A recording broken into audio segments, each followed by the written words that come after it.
الحمد لله نحمده ونستعينه ونستغفره ونعوذ بالله من شرور انفسنا ومن سيئات اعمالنا من يهده الله فلا مضل له ومن يضلل فلا هادي له واشهد ان لا اله الا الله وحده لا شريك له واشهد ان محمدا عبده ورسوله اما بعد اللهم صل على محمد وعلى ال محمد كما صليت على ابراهيم وعلى ال ابراهيم انك حميد مجيد اللهم بارك على محمد وعلى ال محمد كما باركت على ابراهيم وعلى ال ابراهيم انك حميد مجيد قال الله تعالى يا ايها الذين امنوا اتقوا الله حق تقاته ولا تموتن الا وانتم مسلمون يا ايها الناس اتقوا ربكم الذي خلقكم من نفس واحده وخلق منها زوجها وبث منهما رجالا كثيرا ونساء واتقوا الله الذي تساءلون به والارحام ان الله كان عليكم رقيبا يا ايها الذين امنوا اتقوا الله وقولوا قولا سديدا يصلح لكم اعمالكم ويغفر لكم ذنوبكم ومن يطع الله ورسوله فقد فاز فوزا عظيما قال نبينا صلى الله عليه وسلم اللهم يا مقلب القلوب ثبت قلبي على دينك எல்லாம் அல்ல அல்லாஹ்வுடைய நல்லடியார்களே அந்த ஏகனாகிய அல்லாஹ்வை புகழ்ந்தவனாக அவருடைய அன்பும் அருளும் நாம் உயிரினும் மேலாக மதிக்கக்கூடிய நபிகள் நாயகம் ஸல்லல்லாஹு அலைஹி வஸல்லம் அவர்கள் மீதும் அவருடைய வாழ்க்கையை பின்பற்றிய சஹாபிய பெண்மணிகள் இங்கு உடல் இருக்கக்கூடிய இந்த சொற்பொழிவில் கேட்கக்கூடிய அனைவரும் மீதும் ஏக இறைவனுடைய அன்பும் அருளும் என்றென்றும் உண்டாகுமாக என்று பிரார்த்தனை செய்வதாக என்னுடைய இந்த ஜுமா உரையை ஆரம்பிச்சேன். இன்றைய ஜுமாவுடைய உரையினுடைய தலைப்பு அன்சாரி தோழர்களின் அர்ப்பணிப்பு நமது நிலையும் என்ற தலைப்பில் அவர்களை பற்றி மார்க்கம் சொல்லக்கூடிய செய்திகளை நாம் நம்முடைய வாழ்க்கையில் படிப்படியாக பாடமாக எடுத்துக்கொள்ள வேண்டும் என்ற ஒரு நோக்கத்தோடு இந்த தலைப்பு எடுத்துக்கொண்டிருக்கிறோம். எல்லாம் வல்ல அல்லாஹ்வுடைய நல்லடியார்களே, நாம் பின்பற்றக்கூடிய இந்த சத்திய மார்க்கமாகிய இஸ்லாமிய மார்க்கத்தை இன்றைக்கு எந்த ஒரு நெருக்கடியும் இல்லாமல் சிரமமும் இல்லாமல் இலகுவாக பின்பற்றிக் கொண்டு இருப்பதை பார்க்கிறோம். இப்படி இந்த மார்க்கத்தை பின்பற்றுவதற்கு காரணம், இந்த மார்க்கத்தை நம்மளிடத்தில் கொண்டு வந்து சேர்ப்பதற்கு முன்னுதாரணமாக இருந்தவர் யார் என்று சொன்னால் நபிகள் நாயகம் ஸல்லல்லாஹு அலைஹி வஸல்லம் அவர்களோடு இருந்த அந்த சமூக மக்கள் தான்.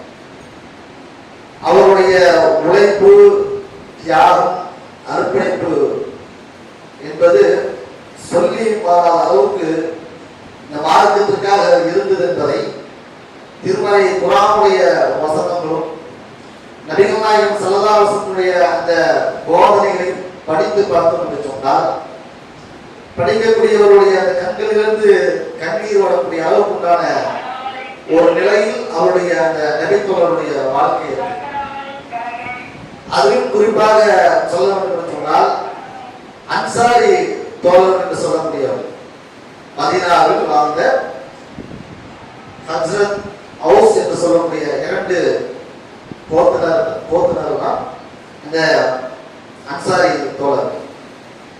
அவருடைய அர்ப்பணிப்பு, தியாகம் என்பது இந்த மார்க்கத்தை ஈடு செய்யக்கூடிய அளவுக்கு உண்டான நிலை அவர்களிடத்தில் இருந்தது என்பதை நாம் சொல்லக்கூடிய அந்த செய்தியில் பார்க்கலாம்.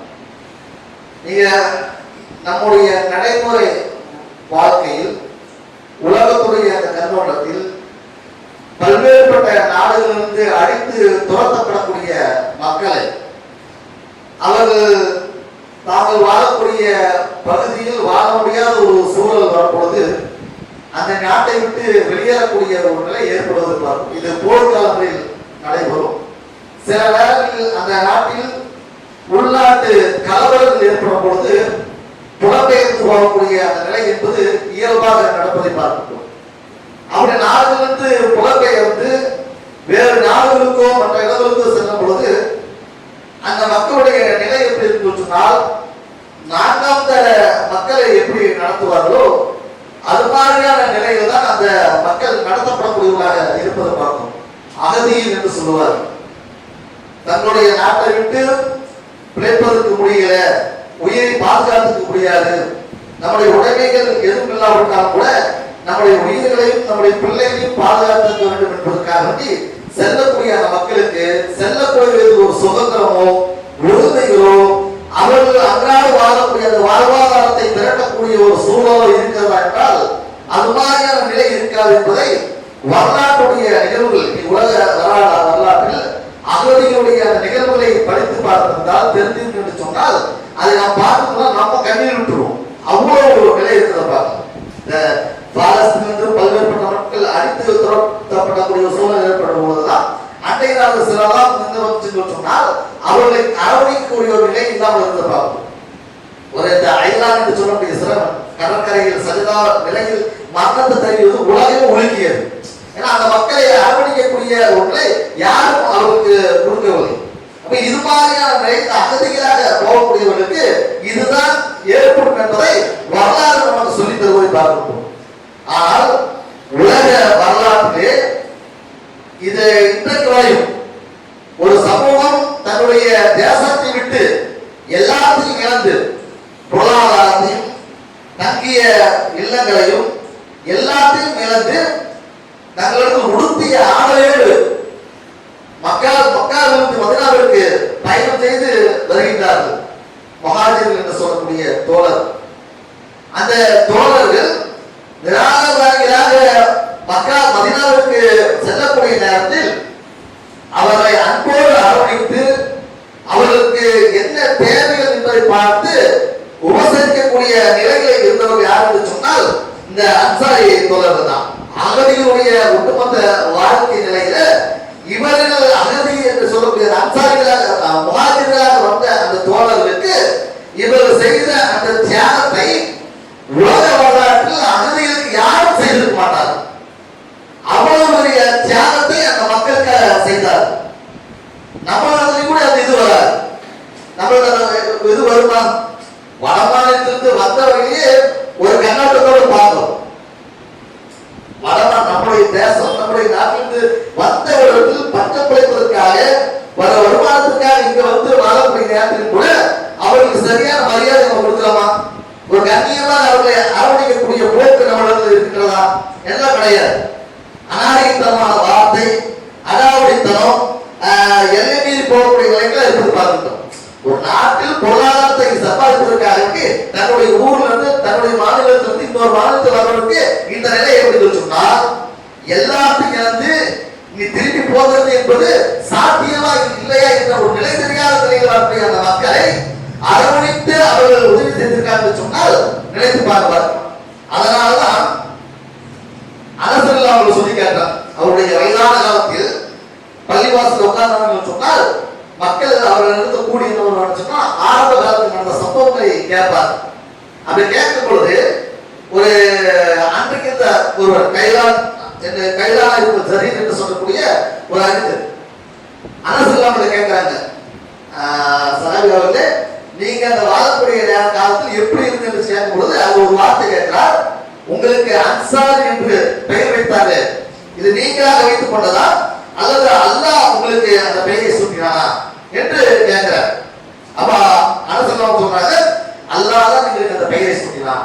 எப்படி யஹ்யா அவர்களுக்கு அல்லாஹ் யஹ்யா என்ற ஒரு பெயரிட்டு நன்மாராயம் அல்லாஹ் ஜகரியா அவர்களுக்கு சொன்னாலோ அதுபோல அந்த முஹாஜிர் அந்த அன்சாரி தோழர்களாக இருக்கக்கூடிய மதீனாவுடைய தேசத்தில் வாழ்ந்த அந்த மக்களை இஸ்லாத்தை ஏற்றுக்கொண்டு நம்முடைய வாழ்க்கையை அர்ப்பணம் செய்யக்கூடியவர்களே அந்த தோழர்களுக்கு யார் பெயரிட்டு அழைத்தார்கள் அல்லாஹ் என்று சொல்லிவிட்டு 9வது அத்தியாயத்தில் 100வது வசனத்தை சொல்லி கேட்டார். வஸாபிகூன அவ்வலூன மினல் முஹாஜிரின வல் அன்சார் வல்லதீன தபஉ இஹ்சானன் ரலியல்லாஹு அன்ஹு வரது.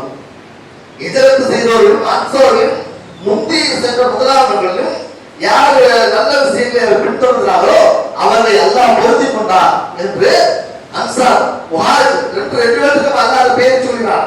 அதை சொல்லும் பொழுது அன்சார் என்ற பெயரை இறைவன் எங்களுக்கு வைத்தார் என்று சொல்கிறார் என்று சொன்னால் அல்லாஹ் அந்த சமூகத்துக்கு அந்த பெயரை வைக்கிறார் என்றால் அந்த மக்களுடைய குணாதிசயம் எப்படி இருந்தது என்பதை யோசிச்சு பார்ப்பாங்க. அன்சார் தோழருக்கு அன்சார் உதவியாளர்கள் என்ற ஒரு பட்டத்தை அல்லாஹ் அவர்களுக்கு கொடுக்கிறான்னு சொன்னால், அந்த பட்டத்தை அல்லாஹ் ஒரு சமூகத்திற்கு கொடுக்கிறான்னு சொன்னால், அவர்கள் எந்த அளவுக்கு தியாக உணர்வு உள்ளவர்களாக, எந்த அளவுக்கு அர்ப்பணிப்பு உள்ளவர்களாக, எதுவும் தங்களுக்கு சொந்தமானவை எதாக இருந்தாலும் அவர்களுக்கு முத்தி கொடுப்பதில்லை, முன்வந்து நிற்கக்கூடியவர்களாக அந்த சஹாபிகள் இருந்தார்.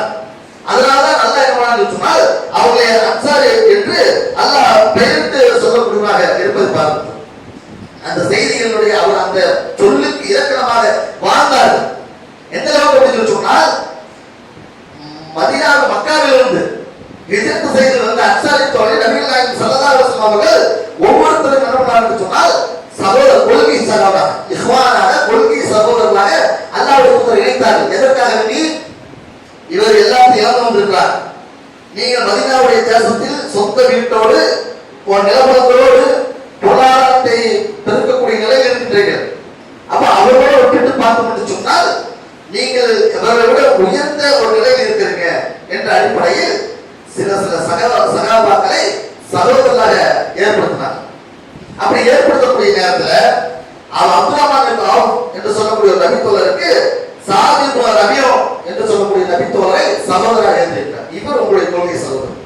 இவருடைய அந்த அவருடைய சிரமங்கள் அந்த விஷயங்களுக்கெல்லாம் நீங்கள் அவர் என்ன ஒன்று பூர்த்தி செய்து கொடுக்கக்கூடிய உங்களால் இயன்ற அளவுக்கு என்று அல்லாஹ்வுடைய அப்படி ஒவ்வொருத்தரையும் இணைக்கும்போது இந்த இரண்டு நபித்தோழர்கள் சகோதரராக இருக்கின்றார்கள். அவர் இணைக்கக்கூடிய நேரத்தில் அந்த சகோதரியாருடைய அன்சாரி தோழர் சொல்லி காட்டார், இன்னி அன்சார் மாலா தோழரே, இந்த மதீனாவுடைய தேசத்தில் என்னை விட பெரும் கொண்ட பணக்காரன் யாரும் கிடையாது. சொல்றார். எதுக்காக சொல்றார்? என்னை விட பெரும் கொண்ட பணக்காரர் யாரும் கிடையாது. இதோ இந்த செல்வம் இருக்கிறது, உங்களுக்கு எவ்வளவு எடுத்து பாதி தான் தரேன். நீங்க எல்லாம் இழந்து வந்திருக்கிறீங்க, பாதி உங்களுக்கு தரேன், எடுத்துக்கொள்ளுங்கள் என்று தாராள மனப்பான்மையோடு சொன்னார். உள்ளத்தில் எந்த ஒரு கசடும் எந்த ஒரு அழுப்பும் இல்லாமல் அவர் என்ன பண்ணார் சொன்னால் அவர் சொல்லி கேட்டார்.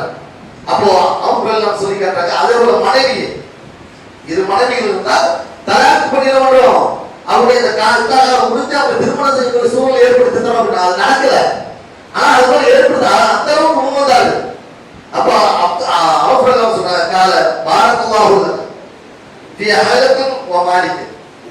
உங்களுடைய மனைவிமாரத்தையும் உங்களுடைய செல்வத்தையும் அல்லாஹ் வர்க்கத்து செய்வானாக, எனக்கு கடைவீதியை காத்துக் கொள்ளுங்கள் என்று அவர் சொல்லக்கூடிய செய்தி சஹீஹ் புகாரில 3780வது ஹதீஸாக பதிவு செய்யப்பட்டுள்ளது. எவ்வளவு தாராளமா பண்ணணும். இது எதுக்கு நம்ம சொல்ல தெரியுமா? இந்த நிலையில் நம்முடைய நிலைமை இருக்கா? அவர்கள் இந்த இவ்வளவு உதவி செய்தது காரணம் தெரியுமா? அடிப்படை ஒரே விஷயம் தான், கொள்கை சகோதரர். லா இலாஹ இல்லல்லாஹ் முஹம்மது ரசூலுல்லாஹ் என்ற அந்த கலிமாவை தன்னுடைய வாழ்வியாக ஏற்றுக்கொண்ட அந்த ஏற்றுக்கொண்ட ஒரே காரணத்திற்காக வேண்டி அடித்து நாடு துரத்தப்பட்டவர்களாக இருக்கக்கூடிய நேரத்தில் தன்னுடைய துரத்தப்பட்ட அந்த கொள்கை சகோதரருக்காக வேண்டி அடைக்கலம் கொடுத்து உரிய பாதுகாப்புகளை கொடுத்து சகல வசதியும் ஏற்படுத்தி கொடுப்பதற்கு முன்வந்தவர்களாக இருந்தவர்கள் தான் அந்த அன்சாரி தோழர்கள் என்பதை இந்த சம்பவம் சொல்லி காட்டுறது என்று சொன்னால் நம்மளிடத்தில் அந்த பண்பு இருக்காதா? ஒரு முஸ்லிம் சிரமத்தில் இருக்கிறார், வறுமையில் இருக்கிறார், அவரை தூக்கி விடுவதற்கு தாராளமாக நல்ல பொருளாதாரத்தை தந்திருக்கிறார். தோழரே, இன்னாங்க உங்களுடைய அந்த பொருளாதாரத்தின் மூலமாக உங்களால் முடிந்த வியாபாரம் செய்யுங்கள் என்று சொல்ல முன்வதற்கு யாரும் தயாராக இருக்கலாமா? இல்ல பக்கத்தில் பசியோடு இருப்பார்கள், தன்மானத்தின் காரணமாக வெளியே சொல்லாமல் தன்னுடைய வாழ்க்கையை நகர்த்தி கொண்டு வரும் பொழுது நம்முடைய அந்த தொடர்புகள் அவரோடு இருந்து அவருடைய நிலை எப்படி இருப்பதை அறிந்து அதுக்கு தக்காக உதவி செய்யக்கூடிய போக்கு நம்மளுக்கு இருக்காது. நம்ம பார்த்துட்டோம்னா இப்படித்தான் இருக்கும். அண்டை விட்டார்கள் சொன்னா அரவணைக்கு சொன்னால் அண்டை விட்டாருக்கு மத்தியில் பிரச்சனையே இருக்கு. நிச்சு பிரச்சனை, தண்ணி பிரச்சனைகள் இருந்து ஓ வண்டியை நிறுத்தக்கூடாது, ஏன் வண்டியை நிறுத்தக்கூடாது, இவன் வரக்கூடாது, அவன் வரக்கூடாது, வீட்டுல அவன் சவுண்டு வரக்கூடாது என்று அவங்களுக்கு நடந்து வச்சுன்னா அது பெருசா தெரியாது. மற்றவங்களுக்கு அது நடந்து வச்சுட்டோம்னா அது பெருசா பார்ப்பாங்க. தங்களுக்கு அந்த காரியத்தை பார்க்காமல் என்ன பண்ணது, ஒரு சகோதராச்சு நம்முடைய மார்க்கத்தை பின்பற்றக்கூடியவர்கள் நம்ம விட்டு கொடுத்து போகலாம், ஒழிச்சு போக அந்த மனப்பான்மை இல்லாம என்ன அப்படின்னு சொன்னால் எரிபுலி மாதிரி இருக்கிறோம். முஸ்லீம்களத்துல நம்ம என்ன சொல்றோம், அமைப்பு சார்ந்த மக்களை பார்க்கும்போது இவர்கள் ஒன்று சேர மாட்டாங்க, இவர்கள் ஒற்றுமையா இருக்கணும் பேசணுமா இல்லையா? அவர் சொல்லக்கூடியவர்கள் அண்டை விட்டார்கள் இணங்க பார்க்கிறோமா? நம்ம சொல்றது ஒன்று சேர மாட்டோம். நீங்க அண்டை விட்டார்கள் இடத்துல அந்த மாதிரி இணக்கத்தை நம்ம ஏற்படுத்திருக்கோமா? எத்தனை முஸ்லீம் வீடு பக்கத்துல வெட்டு குத்தம் நடக்குது. ஒரு சின்ன பிரச்சனைக்காக எது 4 கூட தண்ணிக்காக 8 கூட தண்ணி குடிச்சிட்டாரு. எப்படி குடிக்கலாம்? வாய்ப்பு வச்சு கடைசி எங்க போய் முடியுதுன்னா ஆயுதம் ஏந்தி தாக்கக்கூடிய அளவுக்கு போகுது.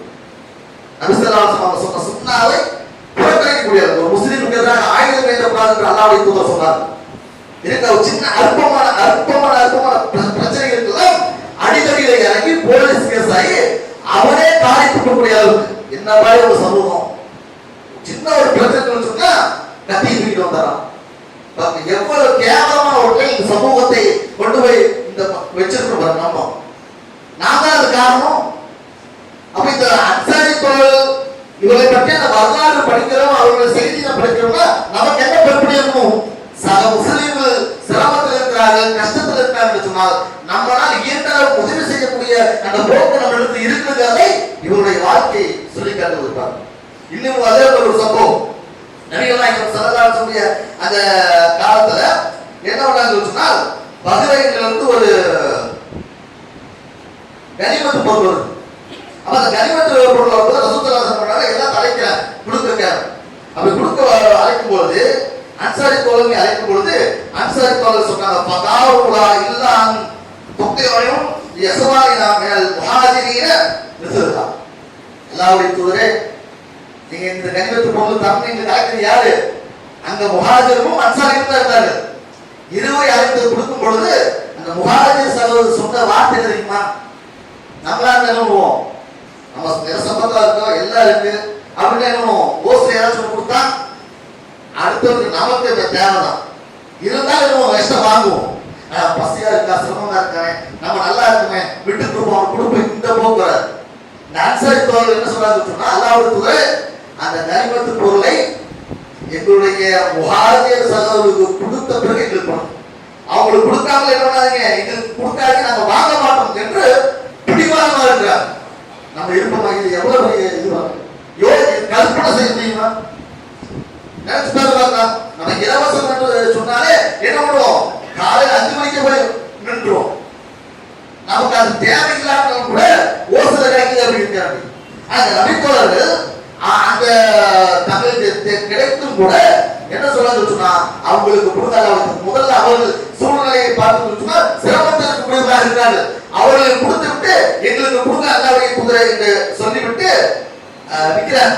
ரசூலுல்லாஹி சொன்னாங்க, இதை நீங்கள் வாங்க மறுத்து விட்டீர்கள் என்று சொன்னால் அறிந்து கொள்ளுங்கள், பைன்னஹும் சைதும் பாதியும் அஸரப். நீங்கள் இந்த பொருள் வாங்க ஒரு முன்னறிவிப்பு ரசூலுல்லாஹி செய்யறாங்க. இதெல்லாம் யோசிச்சு பார்க்கலாம். நல்லவனாக இருந்தால் எவ்வளவு சிரமங்கள் பிரச்சனையும் சோதனை எல்லாம் தருவாங்க. இந்த சம்பவம் தான் அல்லாஹ்வுடைய தூதர் சொன்னாங்க, இப்படி விட்டு கொடுக்குறீங்க, சரி ஒரு விஷயத்தை பார்த்து புரிஞ்சுக்கணுங்க.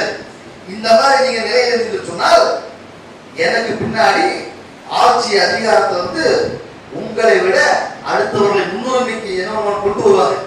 ஒரு பதவி கொடுக்கணும், ஒரு பொறுப்பு கொடுக்கும் போது அன்சாரி தோழர்கள் இருக்கக்கூடிய சபையில அன்சாரியாக உங்களை புறக்கணித்து விட்டு மற்றவர்களுக்கு அந்த பதவிகள் கொடுக்கப்படும். அப்படி கொடுக்கப்படும் போது ரசூலுல்லாஹி சொல்லக்கூடிய வார்த்தை, அப்படி கொடுக்கப்படக்கூடிய நேரத்துல நீங்க என்ன பண்ணுங்க? பொறுமையா இருங்க. எப்போ என்னை சந்திக்கக்கூடிய அந்த காலம் வரை பொறுமையா. சந்திக்கக்கூடிய காலம்னா மௌத்தாயி மறுமையில அவுதுல் கௌசர் என்று சொல்லக்கூடிய அந்த நீர்த்தடாகத்தில் நபிகள் நாயகம் ஸல்லல்லாஹு அலைஹி வஸல்லம் நிற்கக்கூடிய நேரத்தில் தன்னுடைய தோழர்களை பார்ப்பார்கள். அதுவரை சபர் செய்ய அப்படின்னா எவ்வளவு பெரிய வார்த்தை. யாரு? உனக்கு உணவும் உனக்கு ஆடையும் உண்ண உணவும் இருக்க இடமும் விவசாயத்திற்கு விளைநிலங்களையும் கொடுத்த ஒரு சமூகத்தை பார்த்து ரசூலுல்லாஹி சொல்றாங்க, தோழரே உங்களுக்கு பின்னால் எனக்கு பின்னால் ஆட்சி அதிகாரத்தில் வந்து பங்கு போடக்கூடிய நிலையத்தில் வந்து நீங்கள் புறக்கணிக்கப்படுவீங்க ரசூலுல்லாஹி சொல்றாங்க. அப்போ எந்த அளவுக்கு வந்து ஒரு பிரச்சனை இருந்தாருன்னா இவங்க எவ்வளோ முஹாஜிர் தோழருக்கு அளவான அளவுக்கு நேசத்துக்கு கொடுக்குறாங்க.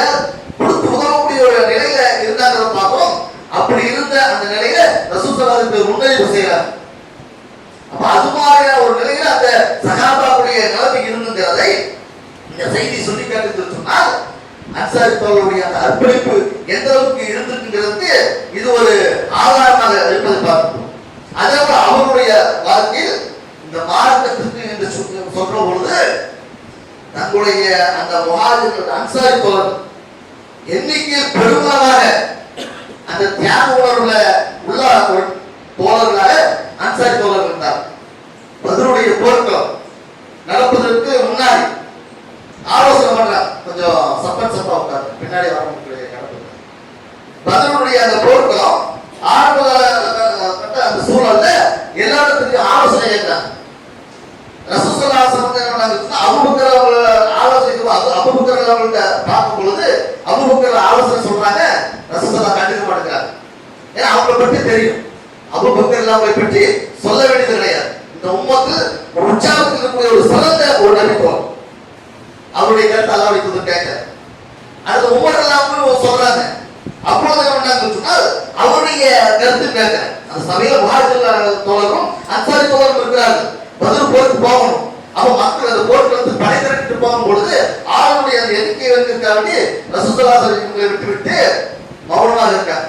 அப்போ சாத் அதுல இருக்கக்கூடிய ஒரு நபித்தோழர் சாத் உபாதா சொல்லக்கூடிய நபித்தோழர் சொல்லி கேட்டார். பகால கூர்னா ஐயா துரீதுன ரசூலுல்லாஹ் அல்லாஹ்வுடைய தூதரே எங்களுடைய கருத்து என்ன என்று நீங்க கேட்கறீங்களா? நீங்க அபூபக்கர் அவங்க வந்து கேட்ட கருத்து கேட்கல, உமர் அவங்களுடைய கருத்து கேட்கல. இந்த சாத் உபாதா வந்து அந்த கசத்துவத்தினுடைய தலைவர் எங்களுடைய கருத்து நீங்க கேட்கறீங்களா அல்லாஹ்வுடைய தூதரே என்று சொல்லிவிட்டு சொல்றாங்க. வல்லதீன நஃப்ஸி யதி எங்களுடைய உயிர் எவனுடைய கையில் இருக்கிறதோ அவன் மீது ஆணையாக சொல்லிவிட்டு சொல்றாங்க. லவ் அம்ரனா துஃபி லவ் அம்ரனா துஃபிலக பஹரன் லஃபனா அல்லாஹ்வுடைய தூதரே எங்களுடைய குதிரை கடலை பார்த்து நோக்கி பாயப்பட்டு விட்டு நீங்கள் உத்தரவிட்டால் நாங்கள் அது தயங்காமல் என்னவோம் எங்களுடைய குதிரையை அந்த கடலில் என்னவோம் பாய்ந்தோட செய்வோம். அல்லாஹ்வுடைய தூதரே எங்களை எதிர்பார்க்கிறீங்க, எங்களிடத்தில் என்ன கருத்து எதிர்பார்க்கிறீங்களா? நீங்க என்ன சொன்னாலும் அது தயாராக இருக்கும் என்ற வார்த்தை என்று சொல்றாங்க. இதைத்தான் அல்லாஹ்வுடைய தூதர் எதிர்பார்த்தார். அன்சாரி தோழர் என்ன சொல்றாங்க? அல்லாஹ்வுடைய தூதர் இடத்துல அந்த அன்சாரி தோழர் அவர் சொன்ன அந்த வார்த்தை கேட்ட மாத்திரத்திலே நபிகள் நாயகம் ஸல்லல்லாஹு அலைஹி வஸல்லம் அந்த முகம் ஜொலிக்கக்கூடியதாக இருக்கு. போர்க்களத்தை போறாங்க. பல்வேறுபட்ட அந்த எதிரிகளை அடித்து துவசம் செய்து அல்லாஹ் அவர்களுக்கு அந்த பதில் போர்ல வெற்றியை கொடுக்கிறார். அதே போல உகது போர் களத்துல நிற்கக்கூடிய நேரத்துல நபிகள் நாயகம் ஸல்லல்லாஹு அலைஹி வஸல்லம் என்ன பண்ணாங்க சொன்னால் ஃபர்ஸ்ட் ஆரம்பத்துல எது ஜெயிச்சு போகக்கூடிய சூழ்நிலை பொழுது சகாபாக்கள் என்ன பண்ணாங்க, ஜெயிச்சுட்டோம் அப்படிங்கிறவங்க மலை மேல இருந்த நபித்தோழர்கள் கீழே இறங்கி வர பார்த்தாங்க. அதை பார்த்து எதுக்கு என்ன பண்ணாங்க, திருப்பி அடிக்கிறாங்க. அப்ப அப்படி அடிக்கும் பொழுது கடுமையான அடி என்ன சொன்னால் நபிகள் நாயகம் ஸல்லல்லாஹு அலைஹி வஸல்லம் உழுது தாடைகள்லாம் அப்படியே அழுது தொங்கக்கூடிய அளவுக்கு பல நபித்தோழர்கள் கொல்லப்படுகிறார்கள். அப்படி இருக்கக்கூடிய நேரத்துல ஒரு கட்டத்துல சகாபாக்கள் என்ன சொன்னால் அல்லாஹ்வுடைய தூதரை பாதுகாத்துக் கொள்ள வேண்டும் என்று சுத்தி இருக்கிறார். கிட்டத்தட்ட 12 நபித்தோழர்கள் நினைக்கிறார். அது கிட்டத்தட்ட 7 நபித்தோழர்கள் அன்சாரி நபித்தோழர்கள், 2 நபித்தோழர்கள் முஹாஜிர். ரசூல் ஸல்லல்லாஹு அலைஹி வஸல்லம் அடுத்து சொன்னாங்க கால மன் யுரீதுஹும் அன்னா வஹுவ ரஃபீகுன் ஃபீ ஜன்னah யார் இவர்களை எதிர்த்து சண்டையிடுகிறார்களோ அவர்கள் என்னோடு மறுமையில் நண்பர்களாக இருக்கலாம் அப்படிங்கிறாங்க ரசூல் ஸல்லல்லாஹு அலைஹி வஸல்லம். இவர்கள்தான் பாதுகாப்புக்கு அவர் சொன்னபொழுது அவர் சொன்னாங்க ரசூலுல்லாஹின் அன்சாரி அது ஒரு அன்சாரி முந்திக் கொண்டிருந்தார், எதிரியை கொள்வதற்காக போகிறார், அவரை எதிர்த்து நிற்கிறார், ஒரு கட்டத்தில் மரணம் அடைந்து விடுகின்றார். மறுபடியும் ரசூல் ஸல்லல்லாஹு அலைஹி வஸல்லம் சொல்றாங்க இவரை எதிர்க்கக்கூடிய உங்களை யார் இப்படி சொல்லி கடைசியாக 7 நபித்தோழர்கள் கொல்லப்பட்டார். அன்சாரி தோழர் ரசூல் ஸல்லல்லாஹு அலைஹி வஸல்லம் சொல்றாங்க அந்த நேரத்தில் அந்த நிலையில அன்சாரி தோழர்கள் வந்து சரியான வேலை செஞ்சாங்க என்று குறைசி பார்த்து சொல்றாங்க. ஏன்னா அந்த நேரத்தோட உயிரை கூட பொருட்படுத்தாமல் அந்த 7 தோழர்கள் தன்னுடைய உயிரை அர்ப்பணம் செய்து அல்லாஹ்வுக்காக வேண்டி தன்னை பாதுகாக்கக்கூடிய அந்த விஷயத்துல அவர்கள் வந்து பக்கபலமாக இருந்தார்கள் என்று அல்லாஹ்வுடைய தூதர் சந்தோஷப்படக்கூடியவராக இருந்தார். செய்தி அகமது என்ற ஹதீஸ்ல 14056வது ஹதீஸாக பதிவு செய்யப்பட்டுள்ளது. அப்ப கண்ணியத்துக்குரிய அல்லாஹ்வுடைய நல்லடியார்களே இந்த சகாபாக்களுடைய அந்த தியாக உணர்வு பொருளாதாரத்தை அந்த மக்களுக்காக அந்த உணர்வு இன்னைக்கு இந்த இஸ்லாமிய சமுதாயத்துல அறுதிலும் மறுதிலும் இல்லாம போயிட்டதை பார்க்கும். ஜக்காத்துடைய காசுல எண்ணி கொடுக்கக்கூடிய நிலைகள் ஒரு சமுதாயமாக இருக்கிறத பார்க்கும். 1000 கோடி ரூபாய் சம்பாதிச்சு வச்சுட்டு என்னன்னா சில்லற காசாக 1 ரூபாய் 2 ரூபாய் ரோட்ல வரக்கூடிய ஆளுக்கு கொடுக்கக்கூடிய நிலையில இந்த சமூகத்துடைய நிலை இருக்கே தவிர பொருளாதாரத்தில் மிதமிக்க நிலையில் இருக்கக்கூடிய அந்த பொருளாதாரத்தில் உள்ள ஒரு செல்வந்தர்கள் ஏழை முஸ்லிம்களை அரவணைக்கக்கூடியவாங்க உதவி செய்யக்கூடிய அந்த மனப்போக்கு அவரிடத்தில் இருக்கிறதா என்று துளியாலும் இல்லாமல் இருக்கிறாங்க. பின் எப்படி இந்த சமுதாயத்துக்கு அல்ல கண்ணியத்தை தருவான்? சும்மா கண்ணியம் சொன்னா அதுதான் அதை அப்படி தந்துருவானா? நம்ம இடத்துல அதை உருவாக்கணும். சில முஸ்லிம்கள் சில மனிதர்களிடத்துல அவள் அன்போடு அரவணைப்பதும் அவர்களுக்கு உதவி செய்வதும் அவனுடைய சிரமத்தில் இருக்காங்க சொன்னா அவளுக்கு ஆறுதல் சொல்வதும் போன்ற இந்த உதவி இந்த மனப்பான்மை அன்சாரி தோழர்கள் இருந்ததில்ல.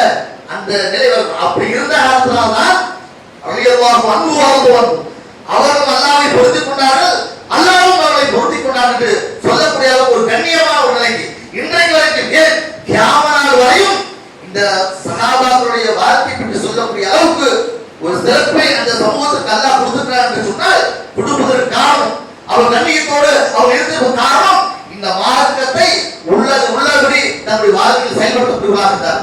அது உணர்வுபூர்வமாக இருந்தார். அது முனாஃபிக்கித்தம் அவர்களுக்கு இருந்தது கிடையாது. அவர்களுக்கு காழ்ப்புணர்ச்சி வந்தது கிடையாது. சக தோழர்களுக்கு கொடுப்பதனால் இவர்கள் பராமரிப்படக்கூடிய அந்த போக்கு வந்தது கிடையாது. இதெல்லாம் நம்மளுக்கு இருக்கா இல்லையா? அடுத்தவர்களுக்கு கொடுத்தா நம்ம வயிறு எரியுது, அடுத்தவர்களுக்கு கொடுத்தா பராமரிப்படுறோம், அடுத்தவர்களுக்கு கொடுத்தா நம்ம கொஞ்சமா கொடுக்குறோம், அவனுக்கு எவ்வளவு கொடுக்குறோம் என்று இதைத்தான் பார்க்கறதே தவிர அதுக்கு தெரியலாம் கிடைத்தது அவர்தான் முடிஞ்சது யாரும் போய் கொடுத்தாரா இல்லையா என்ற அந்த சிந்தனை நம்மளுக்கு வரலன்னு சொன்னா நம்ம இன்னும் ஒரு முஸ்லீமாக இருக்கும்.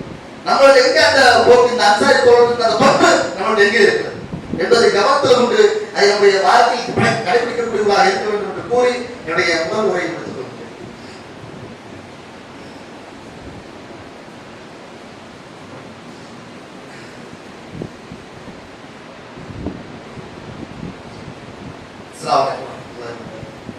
கண்ணியத்துக்குரிய எல்லாம் உள்ள அல்லாஹ்வுடைய நல்லடியார்களே, நபிகள் நாயகம் ஸல்லல்லாஹு அலைஹி வஸல்லம் அவர்கள் சொல்லி காட்டுகிறார்கள். அன்சாரி தோழர்கள் பற்றி சொல்லும்போது சொல்லி காட்டுகிறார்கள், யார் அன்சாரியை நேசிக்கிறார்களோ இறைநம்பிக்கையாளரை தவிர அவனை நேசிக்க மாட்டார்கள். இறைநம்பிக்கையாளர் ஒரு என்று சொன்னால் அவர் அன்சாரி நேசிக்கக்கூடியவராக இருப்பார்கள். அதே போல அன்சாரி தோழர்களை வெறுக்கக்கூடியவர்கள் யார் என்று சொன்னால் முனாஃபிக்குகள் தான். முனாஃபிக்குகளை தவிர வேற யாரும் அன்சாரி தோழர்களை என்ன பண்ண மாட்டார்கள், நேசிக்க மாட்டார்கள் என்று சொல்லி அல்லாஹ்வுடைய தூதர் சொல்லிவிட்டு, யார் அன்சாரி தோழரை நேசிக்கிறார்களோ அவர்களை அல்லாஹ் நேசிக்கிறார், யார் அன்சாரி தோழர்களை வெறுக்கின்றார்களோ அவரை அல்லாஹ் வெறுக்கிறார் என்று சொல்லி காட்டுறார் என்று சொன்னால் சஹாபாக்களுடைய அந்த நபி தோழர்களோட அவர்கள் தனிப்பட்ட அந்த வாழ்க்கை விஷயத்துல அல்லாஹ்வே பொறுப்பெடுத்து சொல்லிவிட்டாங்க சொன்னால் அவருடைய விஷயத்துல பேசுவதற்கு நமக்கு அருகதை கிடையாது.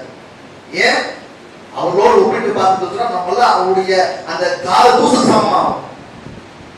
அந்த மாதிரி ஒரு நிலை இருக்கும் பொழுது அவ்வளவு இறைவனால் அவ்வளவு கண்ணியம் கொடுக்கப்பட்ட அந்த தோழர்களுக்கு உரிய கண்ணியத்துக்கு நாம் கொடுக்கக்கூடியவர்களாக இருக்கும். அவர்கள் எப்படி இந்த மார்க்கத்தை தங்களுடைய பொருளாலும் உயிர்களாலும் அதை கொடுத்து அதை வளர்ச்சி செய்தார்களோ, பின்பற்றுவது மட்டுமல்லாமல் மக்களுக்கு எடுத்து சொல்லக்கூடிய அந்த முயற்சி செய்தார்களோ அது மாதிரியான போக்கு நம்மளது பொருளாதார ரீதியாக மக்களுக்கு உதவி செய்யக்கூடிய அந்த போக்கும் இருக்கும். நாம் பின்பற்றக்கூடிய இந்த மார்க்கத்தை பிற மக்களுக்கு எடுத்துக்கொண்டு போய் சேர்க்கக்கூடிய விஷயத்தில் எவ்வளவு சிரமம் வந்தாலும் அந்த தோழர்கள் அவ்வளவு சிரமம் இருந்தாலும் அதையெல்லாம் பெரிதுபடுத்தார்கள் கொண்டு போய் சேர்க்கிறார்கள். இன்னைக்கு நாம் அதை பின்பற்றிக் கொண்டு இருக்கின்றோம். அதே போல வரக்கூடிய அந்த தலைமுறையில் இந்த மார்க்கத்தை இலகுவான முறையில் பின்பற்றக்கூடிய சூழல் ஏற்பட வேண்டும் என்று சொன்னால் நாம் பின்பற்றக்கூடிய இந்த சத்திய மார்க்கத்தை பல மக்களுக்கு கொண்டு போய் சேர்க்கக்கூடியவர்களை நம்மள்கிட்ட இருக்கிறோம். அது மிகப்பெரிய காலத்திய ஒரு கடமையாக இருக்கின்றத கவனத்தில் கூறி என்னுடைய இந்த உரையை கொடுத்துக் கொள்கின்றேன். வாஹிதான அல்ஹம்துலில்லாஹி ரப்பில் ஆலமீன். அஸ்ஸலாமு அலைக்கும் வரஹ்மத்துல்லாஹி வபரகாத்துஹு.